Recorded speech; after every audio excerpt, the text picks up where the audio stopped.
ವಿಮಾನ ಅಪಘಾತದಲ್ಲಿ ಅಜಿತ್ ಪವಾರ್ ದಾರುಣ ಸಾವನ್ನಪ್ಪಿದ್ರು. ಈ ಅಪಘಾತಕ್ಕೆ ಸಂಬಂಧಪಟ್ಟ ಹಾಗೆ ಈಗ ಮಮತಾ ಬ್ಯಾನರ್ಜಿ ಅನುಮಾನವನ್ನು ವ್ಯಕ್ತಪಡಿಸ್ತಾ ಇದ್ದಾರೆ.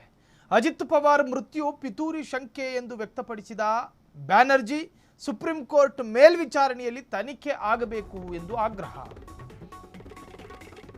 ತನ್ನ ಸ್ವಕ್ಷೇತ್ರದಲ್ಲಿ ವಿಮಾನ ದುರಂತದಲ್ಲಿ ಸಾವಿಗೀಡಾದ ಅಜಿತ್ ಪವಾರ್ ಮಹಾರಾಷ್ಟ್ರದ ಡಿಸಿಎಂ.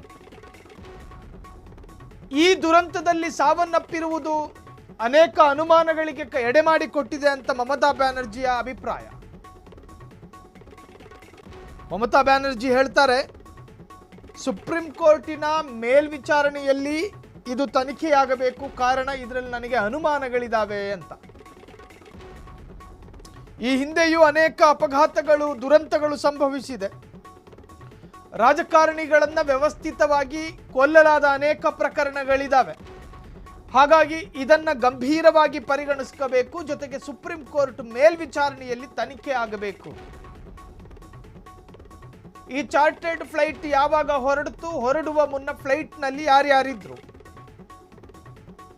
ಇಂಧನದ ಟ್ಯಾಂಕ್ ಅನ್ನ ಪರಿಶೀಲನೆ ಮಾಡಲಾಗಿತ್ತ, ಅಗತ್ಯಕ್ಕಿಂತ ಅನುಮಾನಾಸ್ಪದ ವಸ್ತುಗಳು ಏನಾದರೂ ಈ ಚಾರ್ಟರ್ಡ್ ಫ್ಲೈಟ್ ನ ಒಳಗಿತ್ತ, ಇದರಲ್ಲಿ ಕ್ರೂ ಮೆಂಬರ್ಸ್ ಯಾರ್ಯಾರಿದ್ರು, ಚಾರ್ಟರ್ಡ್ ಫ್ಲೈಟ್ ಆಗಿರೋದ್ರಿಂದಾಗಿ ಖಾಸಗಿ ಕ್ರೂ ಮೆಂಬರ್ಸ್ ಇರ್ತಾರೆ. ಇನ್ನಿದರ ಪೈಲಟ್ನ ಬಗ್ಗೆಯೂ ಕೂಡ ತನಿಖೆ ಆಗಬೇಕು. ಕಾಕ್ಪಿಟ್ ಒಳಗೆ ಕೂರುವಂತಹ ಪೈಲಟ್ಗಳು ಯಾರು ಕೂತಿದ್ರು, ಅವ್ರ ಜೊತೆ ಕೊನೆಯದಾಗಿ ಯಾರಾದರೂ ಸಂಭಾಷಣೆ ಮಾಡಿದ್ರ, ಈಗೆಲ್ಲವೂ ಕೂಡ ತನಿಖೆಗಳಾಗಬೇಕು ಅಂತ ಹೇಳಿ ಮಮತಾ ಬ್ಯಾನರ್ಜಿ. ಮಹಾರಾಷ್ಟ್ರ ಉಪಮುಖ್ಯಮಂತ್ರಿ ಅಜಿತ್ ಪವಾರ್ ಸಾವಿಗೆ ಕಾರಣವಾದ ಬಾರಾಮತಿ ವಿಮಾನ ಅಪಘಾತದ ಬಗ್ಗೆ ಸುಪ್ರೀಂ ಕೋರ್ಟ್ ಮೇಲ್ವಿಚಾರಣೆಯಲ್ಲಿ ತನಿಖೆ ನಡೆಸಬೇಕೆಂದು ಪಶ್ಚಿಮ ಬಂಗಾಳ ಮುಖ್ಯಮಂತ್ರಿ ಮಮತಾ ಬ್ಯಾನರ್ಜಿ ಬುಧವಾರ ಒತ್ತಾಯಿಸಿದ್ದಾರೆ. ಇನ್ನು ಪಿತೂರಿ ಸಾಧ್ಯತೆ ಇದೆ ಎಂದು ಅವರು ದೇಶದ ರಾಜಕೀಯ ನಾಯಕರ ಸುರಕ್ಷತೆಯ ಬಗ್ಗೆ ಪ್ರಶ್ನೆಯನ್ನು ಎತ್ತಿದ್ದಾರೆ. ಇನ್ನು ಮಾಧ್ಯಮಗಳ ಜೊತೆ ಮಾತನಾಡಿದ ಮಮತಾ ಬ್ಯಾನರ್ಜಿ, ಪವಾರ್ ಅವರ ನಿಧನದ ಸುದ್ದಿ ಕೇಳಿ ತಾವು ಆಘಾತಕ್ಕೊಳಗಾಗಿದ್ದೇವೆ. ಈ ಘಟನೆ ರಾಷ್ಟ್ರಕ್ಕೆ ಗಂಭೀರವಾದ ನಷ್ಟಕ್ಕೆ ಕಾರಣ ಮಾಡಿದೆ. ದೇಶದಲ್ಲಿ ರಾಜಕೀಯ ನಾಯಕರಿಗೂ ಸಹ ಯಾವುದೇ ಸುರಕ್ಷತೆ ಮತ್ತು ಭದ್ರತೆ ಇಲ್ಲ ಎಂದು ಅವರು ಆರೋಪಿಸಿದರು. ಪವಾರ್ ಅವರು ಬಿಜೆಪಿಯನ್ನು ತೊರೆಯುವ ಬಗ್ಗೆ ಯೋಚಿಸುತ್ತಿದ್ದರು ಎಂಬುದಾಗಿ ಸಾಮಾಜಿಕ ಮಾಧ್ಯಮಗಳಲ್ಲಿ ಹರಿದಾಡುತ್ತಿರುವ ಇತ್ತೀಚಿನ ಹೇಳಿಕೆಗಳನ್ನು ಅವರು ಉಲ್ಲೇಖ ಮಾಡಿದರು. ಇಂದು ನಡೆದ ಘಟನೆ ಗಂಭೀರ ಪ್ರಶ್ನೆಗಳನ್ನು ಹುಟ್ಟುಹಾಕ್ತಾ ಇದೆ. ಈ ಬಗ್ಗೆ ಸುಪ್ರೀಂ ಕೋರ್ಟ್ ಮೇಲ್ವಿಚಾರಣೆಯಲ್ಲಿ ತನಿಖೆ ಮಾತ್ರ ವಿಶ್ವಾಸಾರ್ಹವಾಗಿರುತ್ತದೆ. ನಮಗೆ ಸುಪ್ರೀಂ ಕೋರ್ಟ್ನಲ್ಲಿ ಮಾತ್ರ ನಂಬಿಕೆ ಇದೆ, ಬೇರೆ ಯಾವುದೇ ಸಂಸ್ಥೆಯ ಮೇಲೆ ನಂಬಿಕೆ ಇಲ್ಲ. ತನಿಖಾ ಸಂಸ್ಥೆಗಳು ತಮ್ಮ ಸ್ವಾತಂತ್ರ್ಯವನ್ನು ಕಳೆದುಕೊಂಡಿದೆ ಎಂದು ಮಮತಾ ಬ್ಯಾನರ್ಜಿ ಆರೋಪ ಮಾಡಿದರು. ಇತ್ತೀಚೆಗೆ ಅಜಿತ್ ಪವಾರ್ ಒಂದು ವೇದಿಕೆಯಲ್ಲಿ ಒಂದು ಮಾತನ್ನು ಉಲ್ಲೇಖ ಮಾಡಿದರು. ನಾನು ಈಗ ಬೆಂಬಲಿಸುತ್ತಿರುವ ಪಕ್ಷ ನನಗೆ ಯಾಕೋ ಸಮಾಧಾನ ತರ್ತಾ ಇಲ್ಲ, ಹಾಗಾಗಿ ಬಿಜೆಪಿಯನ್ನು ತೊರೀತೀನಿ ಅಂತ ಹೇಳಿ ಒಂದು ಮಾತನ್ನು ಹೇಳಿದ್ರಂತೆ. ಮಮತಾ ಬ್ಯಾನರ್ಜಿ ತಮ್ಮ ಹೇಳಿಕೆಯಲ್ಲಿ ಅದನ್ನು ಉಲ್ಲೇಖ ಮಾಡ್ತಾರೆ.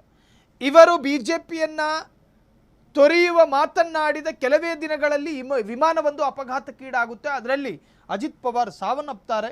ಇದರಿಂದ ನನಗೆ ಅನುಮಾನ ಇದೆ ಅಂತ ಹೇಳಿ ಮಮತಾ ಬ್ಯಾನರ್ಜಿ ಆಗ್ರಹವನ್ನು ವ್ಯಕ್ತಪಡಿಸಿದರು. ಸುಪ್ರೀಂ ಕೋರ್ಟ್ನ ಮೇಲ್ವಿಚಾರಣೆಯಲ್ಲಿ ಈ ಪ್ರಕರಣದ ತನಿಖೆಯಾಗಬೇಕು. CBI ಇದೆ ರಾಜ್ಯದಲ್ಲಿ, ಅದು ಕೂಡ ಸ್ವತಂತ್ರ ತನಿಖಾ ಸಂಸ್ಥೆ. ಅದರಿಂದ ಇನ್ವೆಸ್ಟಿಗೇಷನ್ ಆದರೆ ನಮಗೆ ನಂಬಿಕೆ ಇಲ್ಲ. ಆ ಇನ್ವೆಸ್ಟಿಗೇಷನ್ನಲ್ಲಿ ಸತ್ಯ ಹೊರಬರುವ ಯಾವುದೇ ವಿಶ್ವಾಸ ನಮಗಿಲ್ಲ. ಹಾಗಾಗಿ ಸುಪ್ರೀಂ ಕೋರ್ಟ್ನ ಮೇಲ್ವಿಚಾರಣೆಯಲ್ಲಿ ಇದರ ತನಿಖೆಗಳನ್ನು ಕೈಗೆತ್ತಿಕೊಳ್ಳಬೇಕು. ಸುಪ್ರೀಂ ಕೋರ್ಟ್ನ ಬಗ್ಗೆ ಬಲವಾದ ನಂಬಿಕೆ ನಮಗಿದೆ. ಅಜಿತ್ ಪವಾರ್ ಅವರಿಗೆ ನ್ಯಾಯ ಸಿಗಬೇಕು ಅನ್ನೋ ಅರ್ಥದಲ್ಲಿ ಮಾತನಾಡಿದರು. ತಕ್ಷಣವೇ ಇದರ ತನಿಖೆ ನಡೆಯಬೇಕು ಎಂದು ಮಮತಾ ಬ್ಯಾನರ್ಜಿ ಆಗ್ರಹ ವ್ಯಕ್ತಪಡಿಸಿದರು. ಇದರಲ್ಲಿ ಪಿತೂರಿಯ ಶಂಕೆ ಇದೆ ಎಂದ ಮಮತಾ ಬ್ಯಾನರ್ಜಿ. ಕ್ಷಣ ಕ್ಷಣದ ಸುದ್ದಿಗಳಿಗಾಗಿ ಫ್ರೀಡಂ ಟಿವಿ ಸಬ್ಸ್ಕ್ರೈಬ್ ಮಾಡಿ, ಲೈಕ್ ಮಾಡಿ ಹಾಗೂ ಫಾಲೋ ಮಾಡಿ.